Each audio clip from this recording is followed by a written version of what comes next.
Vous le savez, le froid, les sans-abri, eux, en souffrent constamment. Pourtant, les autorités publiques tentent de leur venir en aide. Un abri de nuit vient d'ouvrir ses portes à Châtelet, près de Charleroi.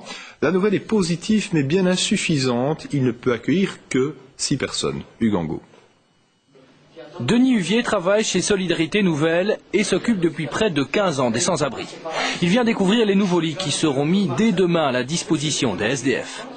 À la base de ce projet, les CPS de Charleroi et de Châtelet. Les présidents des CPS se réjouissent de cette bonne nouvelle. Pourtant, seulement 6 personnes pourront bénéficier de cet accueil. Il y a toute la problématique du logement dans la région de Charleroi et Châtelet particulièrement connaît un parc locatif où les loyers sont extrêmement élevés dans le privé.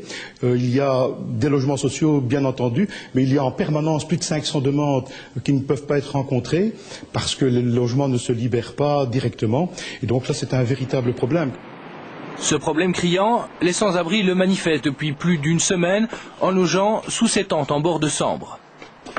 Denis Huvier a décidé de dormir avec eux pour les accompagner dans leur combat. Car pour lui, les accueils de nuit sont loin d'être une solution viable. Et moi je ne parle pas de victoire. Un constat, c'est que il y a 6 lits. Mais l'autre constat, c'est que moi je réclame qu'il y a 24 personnes ici. Et quand je dis 24 qui viennent, enfin 20, 22, 24, ça dépend les jours, je ne parle pas de ceux qui sont dans les squats ni dans les garages. Donc je ne peux pas dire que c'est une victoire. On fout des lits, des dortoirs, mais c'est pas. Il faut arrêter de penser que ce n'est que la solution, que ce sont que des dortoirs. La solution serait vraiment le logement. Ça veut dire baisser les prix des logements. Si on mettrait 50% de logements sur le marché, on arrêterait à faire monter les prix. Des gestes de solidarité anonymes existent avec ces sacs de couchage offerts aux SDF dans la matinée.